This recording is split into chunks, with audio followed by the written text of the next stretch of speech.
Hello students, Indrajit classes में आप लोग का स्वागत है। आज हम लोग क्लास 10th का इम्पॉर्टेंट थ्योरम 6.1 के बारे में डिस्कशन करेंगे और इसको सॉल्व करके देखेंगे कि कैसे सॉल्व होता है ये।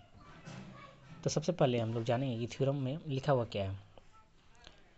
If a line drawn parallel to one side of a triangle to intersect the other two sides in a distinct points, the other two sides are divided in the same ratio. मैं इसका meaning बता देता हूँ आप लोगों को। अगर किसी भी ट्रायंगल में एक लाइन ड्रॉ किया जाए जो वन साइड के पैरेलल हो, तो मैं एक लाइन ड्रॉ करता हूँ यहाँ पे। किसी भी एक साइड के पैरेलल होना चाहिए। सबसे पहले इसका मैं नेम लिख देता हूँ, ABC ट्रायंगल है। ABC ट्रायंगल में BC के पैरेलल एक लाइन ड्रॉ मैं करता हूँ D, ठीक है, जो अदर टू साइड्स को इंटरसेक्ट करता है, अदर टू साइड्स को इन डिस्टिंक्ट पॉइंट यानी अलग अलग पॉइंट्स पे, यानी कि AB को D पॉइंट पे और AC को E पॉइंट पे ये इंटरसेक्ट कर रहा है। तो now we have to prove that कि अदर टू साइड्स यानी कि AB एंड AC डिवाइड करता है इसको सेम रेशियो में। तो जो हम लोग के पास गिवन है उसे मैं यहाँ पे लिख देता हूँ। ज़्यादा गिवन लंबा लिखने की ज़रूरत नहीं है, बस हमें इतना लिखना है कि hair ABC is a triangle in which BC is parallel to DE. Okay, to prove यानी हमें जो प्रूव करना है, हमें प्रूव करना है कि अदर टू साइड्स यानी कि AB एंड AC, BC की ये पैरेलल तो DE पैरेलल लाइन खींचा गया है ना। फर्स्ट जो हम लोग साइड है BC उसके पैरेलल में DE खींचा गया। अदर जो टू साइड्स है AB एंड AC उसे जो है वो डिवाइड करता है इन द सेम रेशियो में। कहने का मतलब है we have to prove AD by DB equal ratio में AD by DB is equal to AE by EC। ये हम लोग को प्रूव करना है। AD by DB is equal to AE by EC। इसके लिए हम लोग कंस्ट्रक्शन यूज़ करेंगे।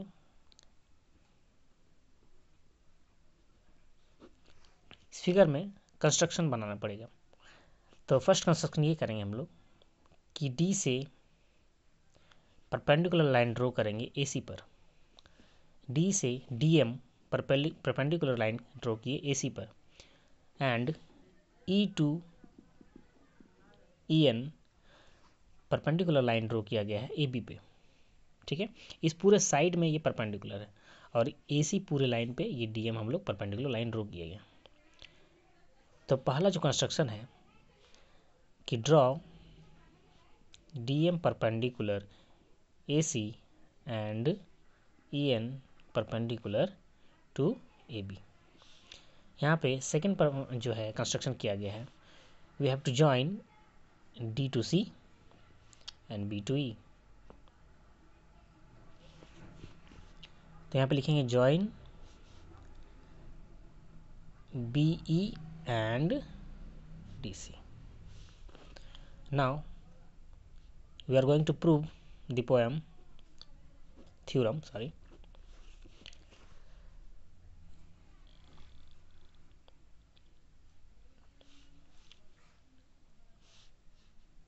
यहाँ पे रेशियो में प्रूव करना है। तो हम रेशियो ही लेते हैं। एरिया जो है सबसे पहले area of triangle ADE by area of triangle BDE। ज़्यादा लॉन्ग नहीं बनाएंगे, इसको छोटा ही सही सॉल्व करेंगे। तो ये जो ट्रायंगल है हमारा ADE और ये जो नीचे का ट्रायंगल है BDE, इन दोनों ट्रायंगल का एरिया का रेशियो निकालेंगे हम लोग। तो एरिया का फॉर्मूला होता है ट्रायंगल का half into base into height, half into base into height. पहले मैं फॉर्मूला लिख देता हूँ ताकि फॉर्मूला की बेसिस पे हम लोग इसका सॉल्यूशन करेंगे। तो ADE में ये ट्रायंगल जो है ADE में दो बेस है, दो हाइट है। कैसे? तो अगर हम इसको जो है हाइट मानते हैं, परपेंडिकुलर हाइट मानते हैं, तो इसके लिए बेस होगा AE। और अगर EN जो है परपेंडिकुलर लिया जाए तो इसके लिए बेस होगा AD। इस ट्रायंगल का बात कर रहे हैं ADE की। तो सबसे पहले हम लोग यूज़ करते हैं EN। कोई भी यूज़ कर सकते हैं दोनों में से, तो हम लोग सबसे पहले ई एन ले लेते हैं। तो ई एन हाइट का काम करेगा, तो इसका बेस क्या होगा, ए डी, तो A D into E N. अब नीचे का जो ट्राइंगल हमारा बी डी ई है, इसका बेस रहेगा बी डी, यहाँ से लेके यहाँ तक, हाफ इंटू बी डी बोले या डी बी बोल दीजिए, बी डी या डी बी एक ही बात है, डी बी लिख देते हैं क्योंकि हम लोग जो प्रूव करना है उसमें डी बी है ना, इसलिए। तो इंटू हाइट, हाइट किसको लिया जाए, तो हाइट जो है ना ई एन को ही लेना है, क्योंकि इस पूरे साइड में ई एन को ही हम लोग परपेंडिकुलर माने थे, तो ई एन ही हमारा क्या होगा, हाइट। ये हाफ हाफ कट गया, ई एन का कट गया, तो आगे हमारा रेशियो जो आया A D by D B. Equation first मान लिया जाए, इसका यूज़ है। इसको हम लोग यहाँ पे दोबारा से लिख सकते हैं, मैं लिख देता हूँ। नाउ फिर से हम लोग जो है रेशियो लेंगे, कौन कौन से ट्रायंगल का मैं बताता हूँ।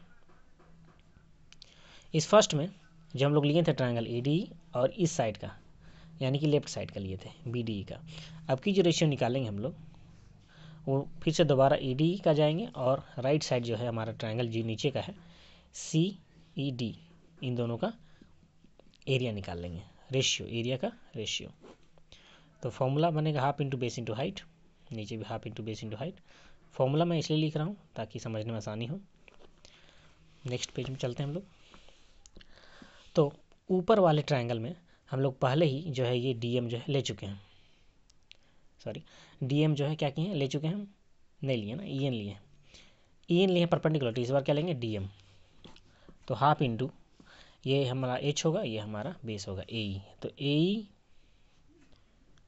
इंटू डी एम क्या होगा इसका, परपेंडिकुलर हाइट। अब नीचे का जो ट्रायंगल है इसमें बेस होगा क्या, ई सी, तो half into E C into same लेंगे यहाँ पे हम लोग हाइट यानी कि D M, half half cut गया और डी एम कट गया, तो हमारा रेशियो जो आया है वो है ए ई बाय ई सी। तो ये जो निकला area A D E by area C E D का रेशियो, इक्वेशन सेकंड। अब जो है पहले ही आप लोग पढ़ चुके हैं, 9th क्लास का एक रूल था कि अगर दो ट्रायंगल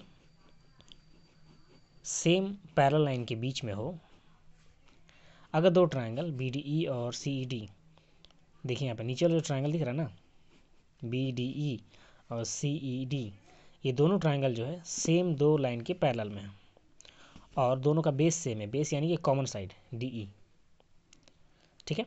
तो ऐसे में क्या होता है, दोनों का जो एरिया रहता है वो आपस में इक्वल हो जाता है। तो यहाँ पे स्टेटमेंट के थ्रू हम लोग दिखाएंगे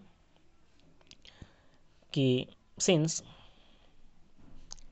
triangle B D E and triangle C E D have common base,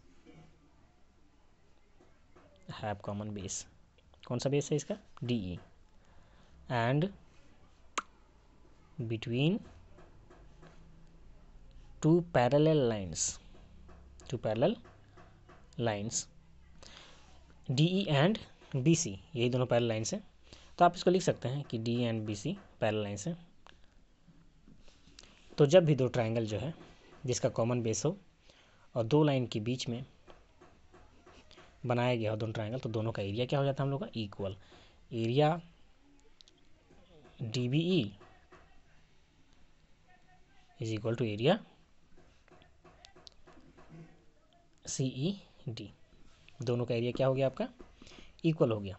अब देखिए यहाँ पे ध्यान दीजिए, यहाँ पे हम लोग का रेशियो जो है वो इक्वल हुआ था A D by D B, इसमें हमारा बी डी ई है, और सेकेंड में हम लोग प्रूव किए थे area A D by E C D is equal to A E by E सी।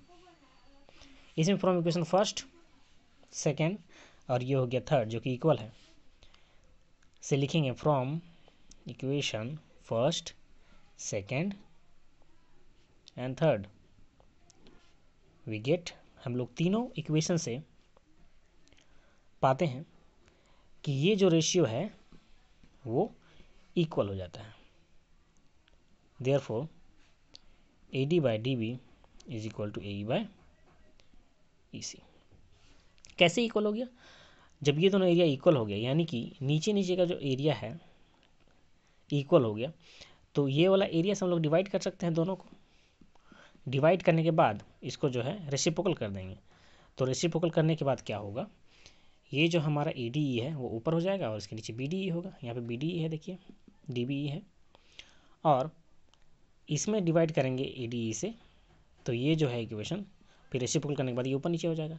यानी कि ये जो रेशियो है, ये जो हमारा पूरा एरिया का रेशियो है, इस रेशियो के इक्वल हो जाएगा। इक्वल होने के बाद इसका जो रिजल्ट आया है यानी कि AD/DB इसके इक्वल, यानी कि AE/EC के इक्वल हो जाएगा। तो उसको ज़्यादा लंबा बनाने की जरूरत नहीं है, डायरेक्ट हम लिख सकते हैं from equation first, second and third we get AD/DB equal to AE/EC। आशा करता हूँ आप लोग को समझ में आया होगा।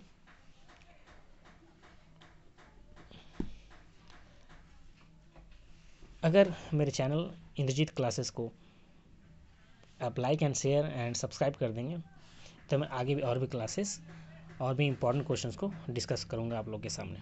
Thank you.